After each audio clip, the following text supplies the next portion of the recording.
All right, so welcome to Rebels with a Cause, where I bring you amazing people who are doing amazing things that are totally aligned with the Diet Rebellion's mission, which is to take better, kinder care of yourself and to create an amazing world for the next generation. So today I am bringing you a dear friend of mine. Her name is Shalynn, and she's awesome. So I'm going to introduce you with words first, and then I'm going to let Shalynn tell you all about herself. So Shalynn is a self-sabotage specialist. Who doesn't need that? She helps women who are stuck and frustrated in the hamster wheel of destructive habits and negative self-talk get their mental and emotional control back. By integrating hypnotherapy and cognitive behavioral coaching, she teaches her clients how to reprogram and rewire their minds and create a healthy and empowered internal dialogue so they can truly love living life self-sabotage free. Ha! Amazing. Hi. Hi. So that is crazy exciting. Yes, I love it. So tell us, how did you get into this? Oh my goodness. Well, originally I was just doing straight hypnotherapy, and how I got into that really was that I found that it was really helpful for me at a period of time in my life that was the most challenging. And luckily we had a family friend who had a hypnotherapist as a friend, and someone suggested, maybe I should give it a go and see if it works for me. And it was amazing. Literally changed the way that I think, really helped and supported me through the most challenging time of my life. And so then I just became really, really curious about it, and more curious about kind of how we think and how we keep ourselves stuck in struggle because of the way that we're thinking, the games that we play. And ultimately I just decided, it was something that I, rather than just, study it and read it on my own, that I really wanted to be able to help others the way that I was helped. So yeah, that was back when I was 21 when I first was introduced to it. So that's amazing. Yeah. Awesome. And your biggest struggle? Oh gosh, biggest struggle. Well, that was the reason I needed hypnotherapy, actually. I mean, it's funny because I don't know that I think of it as a struggle now, but at the time it was a challenge more than a struggle. I do tend to think of it in a positive way. But when I was 21, I was diagnosed with a blood cancer, and ended up having a bone marrow transplant, essentially. So there was a big chunk of time in my 20s where I wasn't well, and I was sort of, kind of looking at life as if, do I have any of it? Is there more to come, or is this it? And so that's really why the hypnotherapy helped me. What helped me really kind of become clear about the fact that I am the one choosing, and everything that I think and everything that I feel and all the experiences I have a choice in. So yeah, it was a struggle. It was a big challenge, but it's what led me to do what I do now. And I'm so thankful for it. Yeah. I love that, because it's so easy to forget how much control we actually have, right? And I talk a lot with my rebels about really choosing what you have control over and what you don't, because that is the first step, right? We spend a ton of time and energy in worrying about things that we actually don't get to control. And yet the things that we actually have control over are things we seem to give away with such ease. And I don't know if that's a human condition. Is that women? I don't know. Well, in my experience, a human condition. I mean, I think, a big piece of that is that the part of us that is running those patterns of worry and habit, they just, when we worry and when we do get involved emotionally in a negative way of thinking, we're essentially fueling our brain to keep doing it. And so that's a human thing. So really, yes, women have a tendency to worry more. I think that's just sort of naturally in us because we're nurturers and carers and supporters. But, the brain wants to take over, and it will start to just give you more and more and more of it, or whatever it is that is negative that you're putting and expending energy and focus on. And so that's how we get stuck. We don't realize we're the ones actually fueling it to stick around. Right. Yeah. Now, I hear often from women, I just can't help it though. It's just, and again, I mean, what I do, right? So it's they stand in the mirror and just beat the shit out of themselves, or they're I was clothes shopping with a girlfriend of mine on the weekend, and listening to the other people was reaffirming that that's not my current reality anymore. But I remembered even as a teenager and a young girl with just that dialogue that was so self-deprecating. It was brutal. It was absolutely brutal. And many of the women I speak to, they're like, Carrie, I just can't stop. I can't. And yeah, you're here to tell us that. Yeah.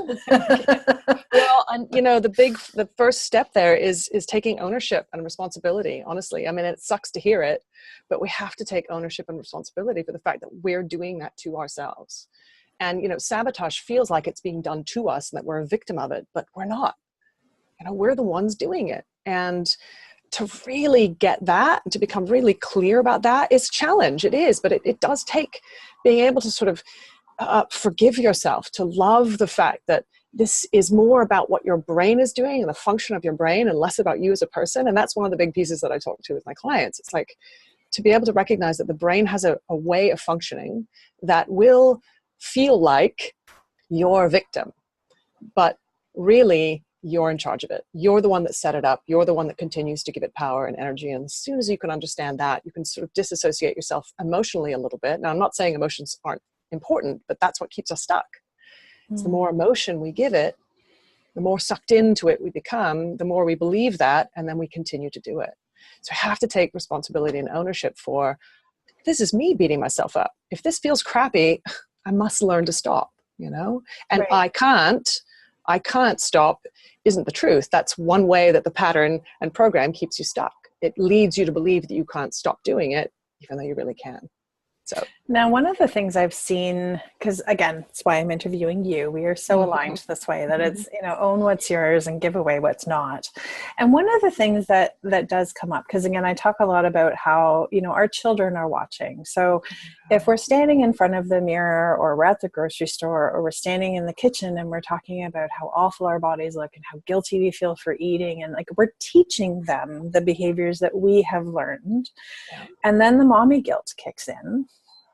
And then it becomes almost a bigger mess for some than how it started. So how do people take responsibility, understand that they created this, without then adding another layer of shame and guilt on top of that? Which, I mean, what I see when people get stuck in that is that they just get further down into this pit. Yeah. Well, I mean, so to speak to the guilt and shame piece a little bit, is that, that really comes because they care, right? If they didn't give a damn about whether or not their children were to follow and, be led by example, then they wouldn't really be feeling that. So I think one of the ways to interrupt it and to start to get really clear is, okay, that I'm creating because I love and I care about them, right? So whenever you notice guilt or shame pop up, you have to interrupt it, stop, and remind yourself what that's about. Oh, that's about love. And when you actually go to the experience of love, that is a great neutralizer for the feeling and the experience of shame and guilt, right? And so, when it comes to sort of learning how to accept that, okay, that's a pattern that I have had, I mean, beating yourself up about it doesn't allow you to let it go, for one, right? It does not allow you to let it go. You're still giving energy to that pattern or that program. So any focus that you give it is still keeping it alive. Now, one of the problems I think that I find with most of my clients, and you probably find this too, is that we're very clear about knowing what we don't want, but we're not really that clear about knowing what we do want. And so I also mean that we know we don't want to feel a certain way or look a certain way, or we know we don't want to keep beating ourselves up and feeling how horrible every time we look in the mirror. But if we don't have a really clear understanding of what it would be like to not do that, the unconscious mind, the subconscious mind cannot achieve it. So, we keep ourselves stuck because we can't think another way. Well, we have to actually begin to map out what that other way of thinking and feeling is in order to achieve it. So that's, a very, very important piece is, okay, who would I be if I were not that? What would it actually feel like?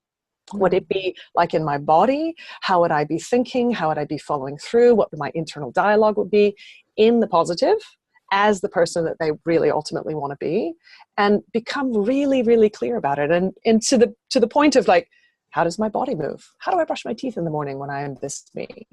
And you really map it out, and then it gives your subconscious mind an understanding of how to achieve it. Because That's really exciting. because I can't comes from, I don't even know how. right? And no one's taught us that. So, I mean, one of the struggles with most of the women I work with, actually all of them, I can't think of a single exception right now, and definitely where I was, I mean, they would like to stop hating their bodies. They would like to feel confident in their bodies. They would like to move in their bodies. And they have been fed this lie, this complete BS, that it is about what their body looks like. So if they want to feel that way, all they have to do is lose the weight, fix the skin condition, pluck their eyebrows, get the, like, whatever it is, right? And then. Yeah. But it really does come from within, right? It's this dialogue. So can you give us a little, like, what do they do then? So if it's not going to be about their body, because they don't know that's outside of norm. Like, this is so rogue, which is crazy. But they've never actually been told that they don't have to change their body to change how they feel about their body. Right. So, well, I mean, it kind of, to boil that down, is what you're saying is that, we humans are always going for a feeling, right?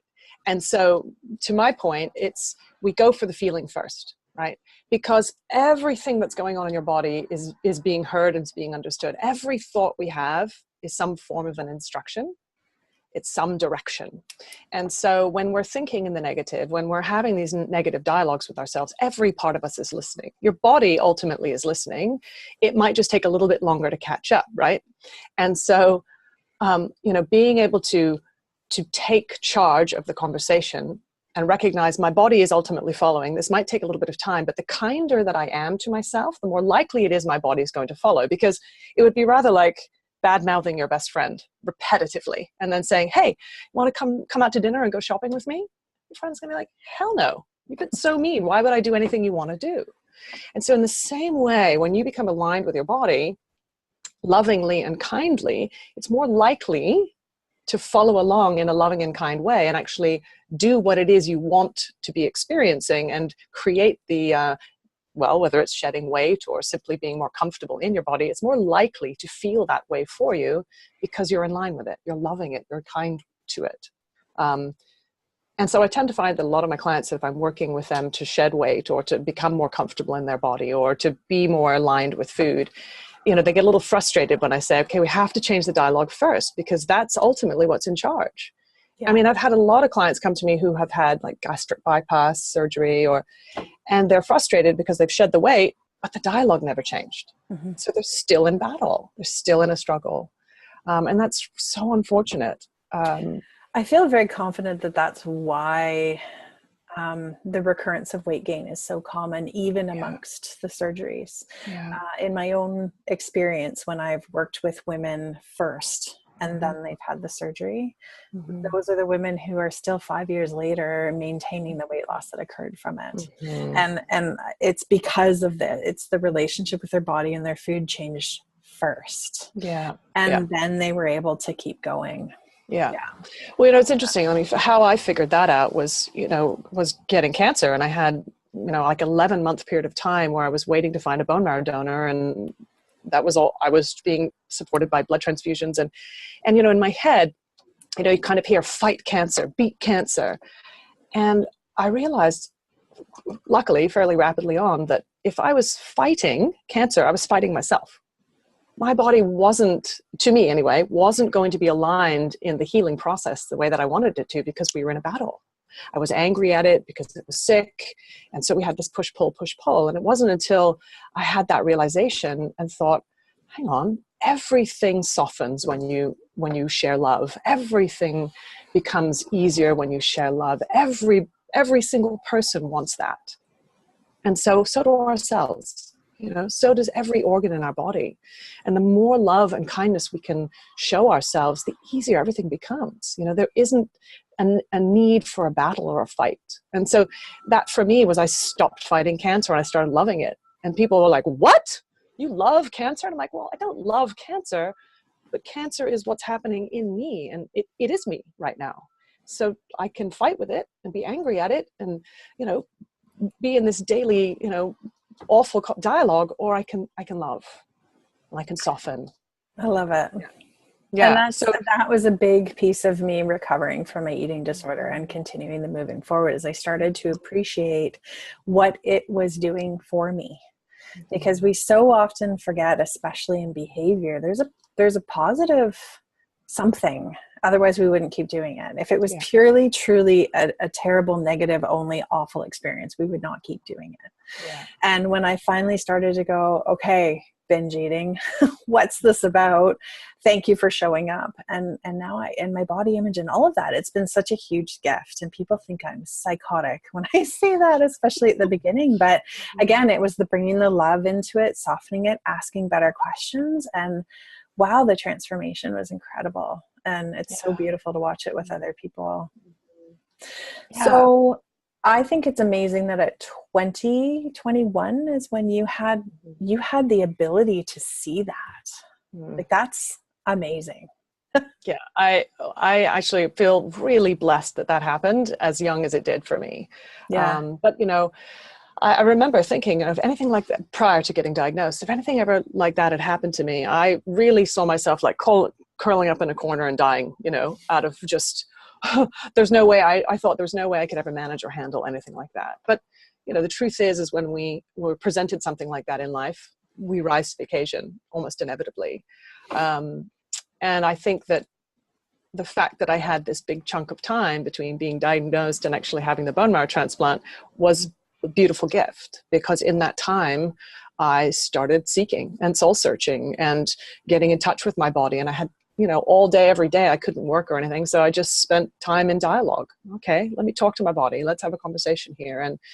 And you know, my doctors thought I was a little crazy because I would tell them no about certain things. And they'd say, why are you saying no? And I said, well, I'm feeling aligned with my body, which is very contrary to how I was prior to being diagnosed, because I was a dancer for most of my young life. And really, you know, that's a pretty brutal kind of dialogue that you have with your body about not being good enough. So there was a massive shift that happened for me. So yeah, I'm blessed that it happened at that age. Definitely. Oh, that's incredible. So what was your greatest learning through all of that? I think the greatest learning probably is what we touched upon right in the beginning, is the power of choice. That everything that I'm thinking, I have a choice in. And, you know, I can choose to feel like this, or I could choose to feel like this. And which one is more comfortable? Which one is actually serving me and helping me be the person that I ultimately want to be?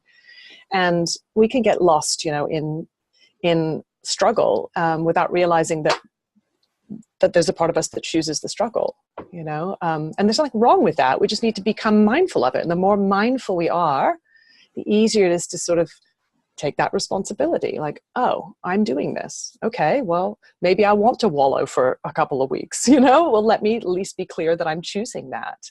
And all of that is actually very empowering. That doesn't mean we're not human. It just means that we're empowered in our choice. So that was the biggest learning for me.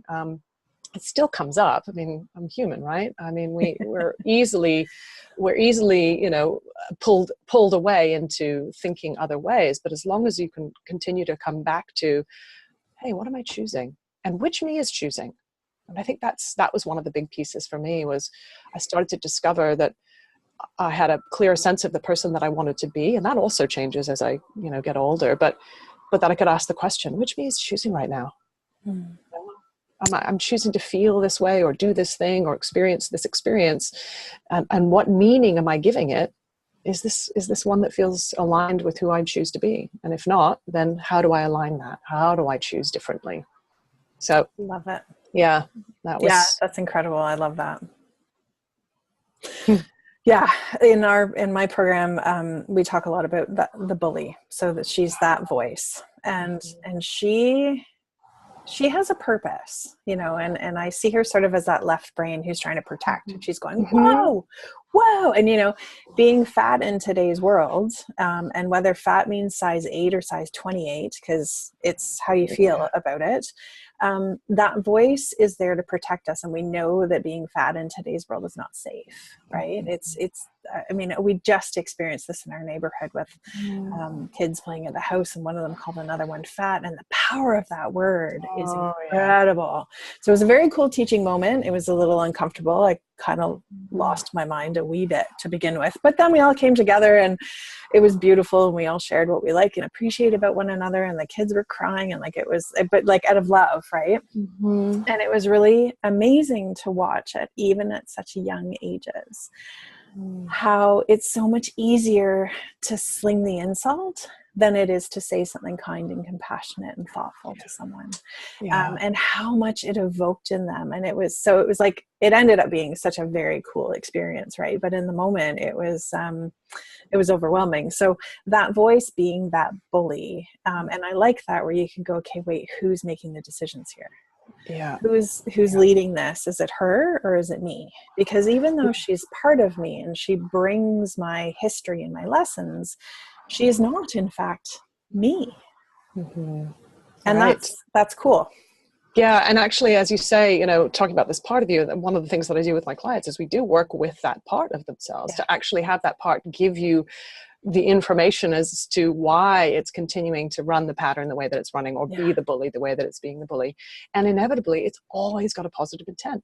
The thing is that, that part, which is really the subconscious mind, does not judge good, bad, right or wrong, whether you like something or whether you don't. It doesn't have that ability. That's the job for the conscious mind. So it simply is running a pattern that it perhaps learned way, way, way back. And when there's emotion and energy put to it, like when the bully rises up and you feel all this emotion, and that emotional rise and that, or the anger or whatever that is, that's fuel that tells the subconscious mind, oh, you must want that. Let me give you more of it. Without the judgment of good or bad, right or wrong, it just simply assumes that's what it should be doing. That's what you want from it. And so it continues to do it. So the bully continues to come because it believes it's giving you what you want. And so that the notion that really it's trying its best to give you what it wants, what you want, what it believes you want. And its intent is so positive, usually to care for you, to protect you, to keep you well, to keep you safe, to keep you happy. So when it does rise up, to just, as you do, probably just notice, okay, I hear that, but I know what that's really about. And taking this action doesn't actually meet that need, which is love and care and support. So is the thing I'm about to do actually in line with the true intent of that part, or just the pattern that it's running? I love it. Yeah. So on that, because I think that hits the core of what most of the women I speak to struggle with, is they have come to the realization that this is not a healthy relationship that they're experiencing, and they would like for it to stop, but they don't even have a clue how to begin, because it's all they've seen their whole lives. So what are 3 tips that you can give to our audience where they can, in that moment, sort of step up and do something differently? Yeah. Okay. So the first one is, you've got to become really, really clear when it arises, and you have to stop it in that moment, because the moment you engage, even just a little bit, you've basically said yes to it, and then it starts to run, and it knows exactly how to do that, how to get your emotions all tied in and make you do things you wouldn't want to do, or choose things you don't want to choose. So you've got to stop it. And one of the things that I suggest, and it might sound silly, but I actually think, I snap my fingers, I think, snap out of it. And so in my mind, it's like I actually sort of take my hand and put it on that part of me, and on the chest of that part of me, and just push me away and say, stop, snap out of it. And that allows me to sort of emotionally disassociate from it a little bit. So I'm not tied in emotionally, and I can see, okay, there's that pattern running. Now, once you've done that, what you want to do is actually energetically clear the space, become really, really present. So there's a couple things that you can do to make that happen really rapidly. One is just simply become mindful. Take a breath, send your awareness to your feet, listen to the sounds around you, notice where your hands are placed. And if let's say they're in your pockets, just feel that. Notice if there's anything you smell. Just really bring yourself into the moment, because when we get sucked into a sabotaging pattern, or when we get sucked into, anxiety or frustration about who we are, who we think we are, we're being pulled out of the present. And we're being pulled into that autopilot pattern that is not of actually this moment. It's just an old story that's starting to play out. So becoming really present breaks it energetically. And so from there, you can then ask yourself, once you've gotten clear, which me is choosing right now? And ultimately, the me that I want to be, the ideal self, what would I do right now? What would I think? How would I want to feel? And that's why it's important to have a sense of what it is you do actually want versus what you don't, how you do want to be feeling and experiencing yourself, what that ideal you is like, that feeling picture, so that in those moments when you stop and you snap out of it and you become really present, then you can step into, well, who is this me that I'm choosing to be? How does this me feel? How does this me operate? What's the dialogue that I might be having that is supportive of something other than that, right? And then you have to follow through. You have to follow through as that version of yourself. Because if you just interrupt it and get present, but don't follow through, you're not actually retraining yourself. All you're doing is temporarily interrupting, which is like training a dog. Sounds terrible. But if a dog is begging at the dining room table and you feed it, of course, you've rewarded the behavior. So that would be the same as you, starting to badmouth yourself and really run down that line of thinking that you've essentially fed the begging dog. So some people would just say no and push the dog away, which also doesn't train it. So you really want to follow through with the retraining, as if, stop begging, go lay on your bed, good boy, right? So it's the same thing that you're doing with your brain. Stop, get present and clear, and then ask yourself what you would rather be experiencing, embody it as best you can, and follow through. So in those moments, each time you do that, you're retraining your brain and body. And soon, if you can do that fairly frequently, we're not going to catch it every single time, you'll start providing your unconscious mind new options, because it needs those options, because otherwise it just keeps giving you that same old uncomfortable sabotaging option over and over and over again. It's a very simple step process. Mm-hmm. I think it's a piece that most people miss, because of course I have these conversations with people all the time, but that pattern interrupt is the part where it tends to then stop. But it's okay, but then what is the behavior? And I love that analogy of the dogs, because we're dog people. We always have dogs. We have 2 dogs right now, and one of them is an 85-pound puppy who can just put his head on the table. He's so tall. So training him, but it's that not just saying no to the behavior, but this is what you need to do instead. And it's funny that through dog training, I've known that, but you've just given me that insight of, am I actually doing that with training my kid? Yeah. With training myself, with training the people around me, that if they're doing a behavior that I'm not okay with, to not just say stop, because what's coming to mind right now is often people say, how do you stop these conversations about the weight loss or the self-deprecating when you're amongst other women? Because it tends to be that women gather in the kitchen, look at the food, say they shouldn't, eat it, do it guiltily, and talk about how fat they are, or the weight loss program they're about to start, or so if you don't want to engage in that conversation, how do you stop that? But then I guess really the next step is in offering up the new topic of conversation. That's exactly right. It's don't just interrupt it, direct it. That's right. Yeah. Oh, and also that's going to be a meme after this. Yeah. You have to retrain. I mean, we were all kids, right? And perhaps we weren't ever fully trained. Yeah. I don't think I was a fully trained child. I don't think I'm a fully trained adult.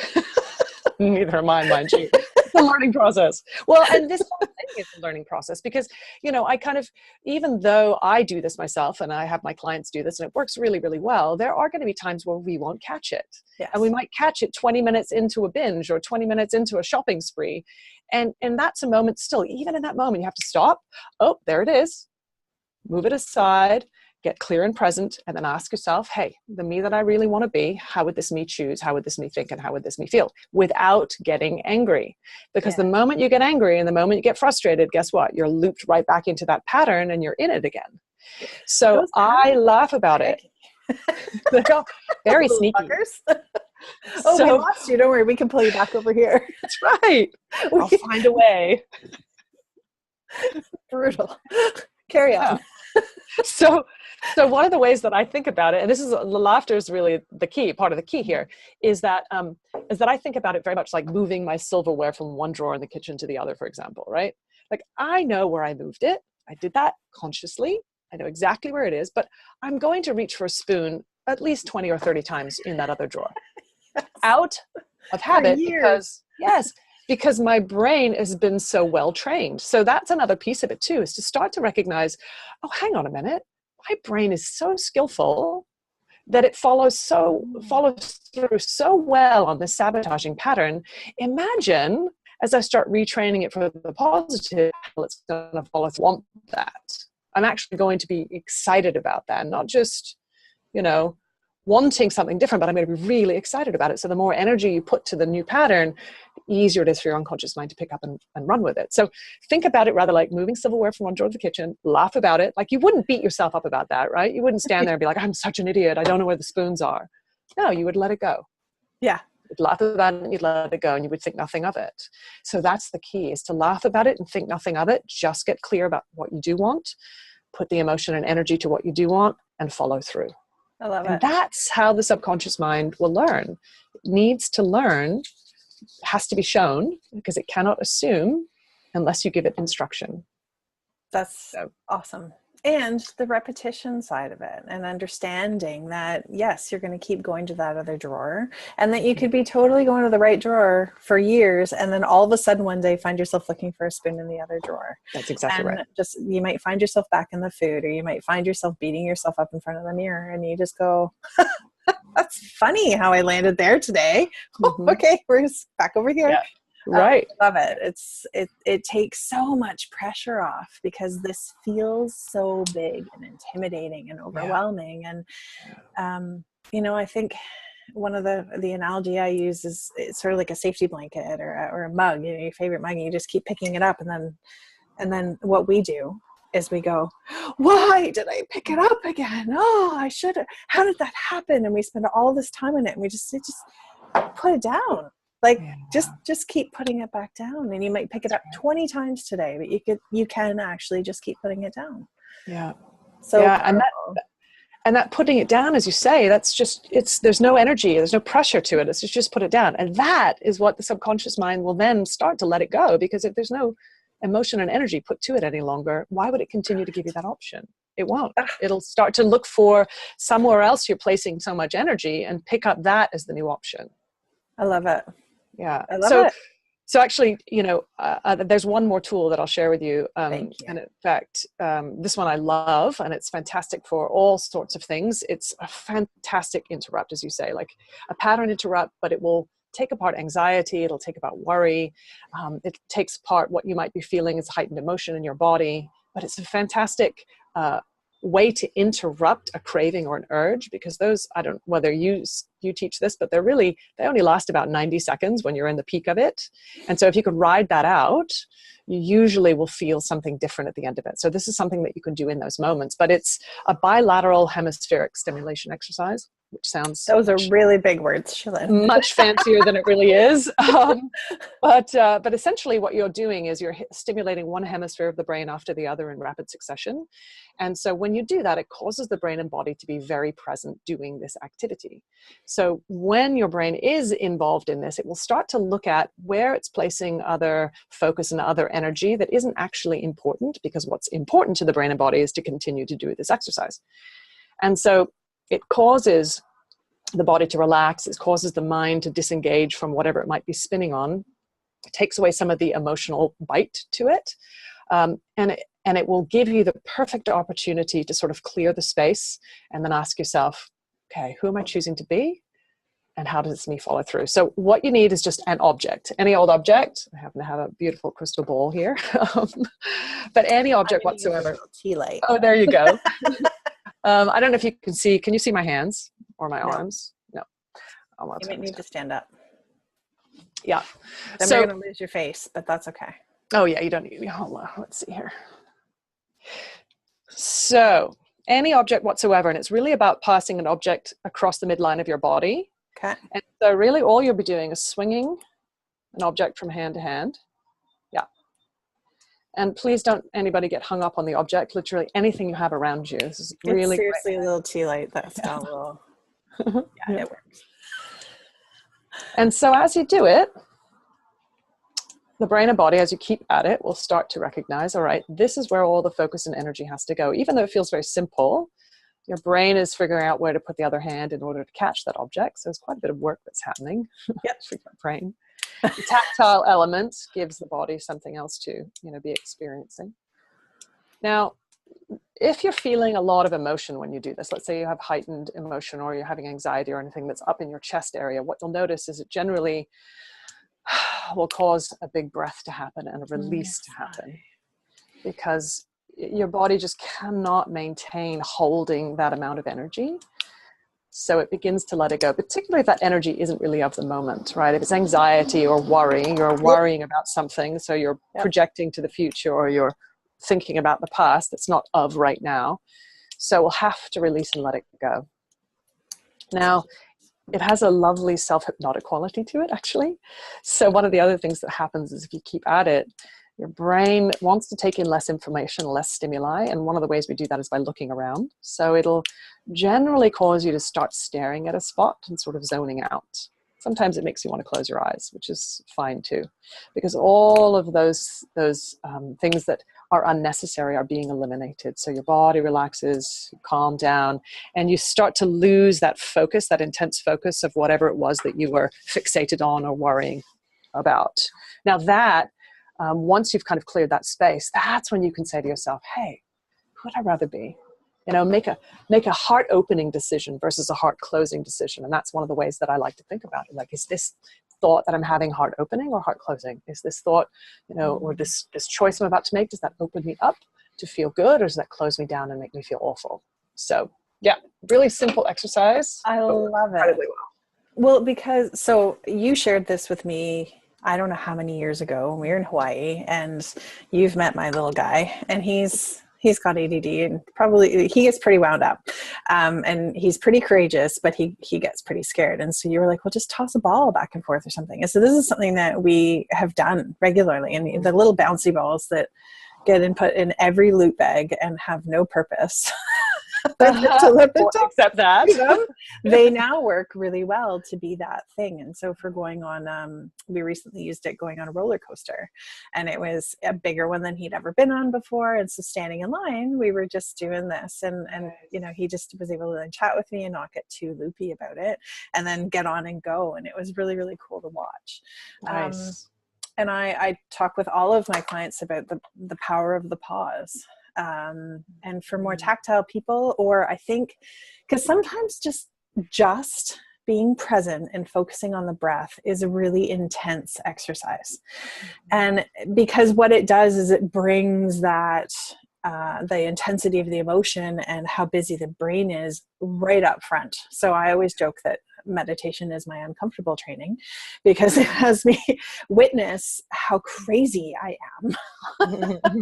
But sometimes, especially when facing down food, that was too intense. And so I would have to get partway through the food to get calm enough to then be able to push it away. And I think this is a technique that would be great for that, because it has that movement and that tactile, like it appeals to all the senses and brings to the center. And then once you're calm enough, then say, okay, what do I really need right now? Yeah. And like you said, make a conscious choice. You know what? I am going to eat, but then it's not an out of control binge. It's a conscious choice, which is so much more powerful. Or you may say, what I really need is a hot soak in the tub, or I need to call a girlfriend, or I need to whatever, and choose that instead. Amazing. Amazing. Yeah. In fact, actually, the wording that you were just saying, I think is a key piece too, is that, if we're telling ourselves we can't, we shouldn't, don't, not, the unconscious mind doesn't understand that. And naturally too, if we're thinking I shouldn't, I can't, or, I'm not supposed to, there's a part of us that's going to push back against that. So if you can say to yourself, of course I can XYZ, of course I can eat that tub of ice cream, of course I can eat pizza, of course I can go shopping, of course I can, I'm a grown up, I can do whatever I want, but what am I going to choose? Oh, I love that. I got totally different. What am I going to choose? Choosing is empowering. I can't, I shouldn't, don't, and not is all, you're still a victim. You know, oh, I shouldn't do that. Right away, I'm a victim, as opposed to, I can, but what am I going to choose? It's I just love that it. tone of like, oh, you know, and that Right. brings you into who's choosing. I'm in I, the driver's seat. I can go yes. wherever I want. And you're right. Like if I decide I'm going to choose ice cream, well, at least I'm doing it, but I'm not being driven by that voice, that bully or that pattern. I'm making a mindful choice, and then I can let it go. Exactly. It doesn't need to be weighted down with the guilt and the shame and the I shouldn't be and the I'm so bad and all the other things that make that tub of ice cream so much more than just enjoying some ice cream because you like it. Yeah. Yeah, And sorry, I keep jumping in on things you say, that's because you great. just said it, which I love. Like you said, you know, that those ideas are so weighted down, and because I'm in the business of a mind-body dialogue, I mean, that is very literally what's happening. So weighted Yeah, down that the body goes, oh, so heavy, let's create that. You know, in my mind, it's like we just create more heaviness, whether that's energetic, emotional, or whether that literally is the body then decides to follow through on that and stick, you know, hang on to yeah. it. Um, I shared in Applaud Your Bod. I don't even know how long ago it was, but I have made very conscious choices over the last year, especially to free up, especially time, because I had more on my plate than I was capable of managing. And as I was clearing that energetic weight and responsibilities, I got so many repeated comments of, have you lost weight? oh, And interesting. people were seeing the lightness, Uh, but I hadn't lost any physical weight. But the same goes the other way. And again, it's this idea that our body and how we look is far less real than we think. There yeah, is so much more energy to it than simply the gravitational pull towards the earth. And it's yeah. amazing to me. Yeah. Wow. Beautiful. That's a beautiful way to really recognize, like, I know I've gotten on the scale. My weight hasn't shifted, but I energetically have shifted, emotionally Because have shifted. all these people over the course of a few weeks. Yeah. Yeah. It was really interesting. Yeah, it's Yeah. beautiful. Yeah. And I love, love, love chatting with you. Thank And I you. It's so fun to chat with you too. make this interview go forever, but I think what we'll do is we'll do some Facebook Lives so that Okay, we can keep sharing. great. But we're going to close up the interview. But what I'd like to make sure that we do is, how can people get in touch with you if they would like more of you? More of me, ShalynFlavell.com. That's Okay, one way to do it. perfect. And also through my Facebook group, Shalynn Flavell at Self-Sabotage Solutions. Perfect. Yeah. Thank you so much Thank for you. spending So good to see you. today. And I will see you online again very soon. Okay.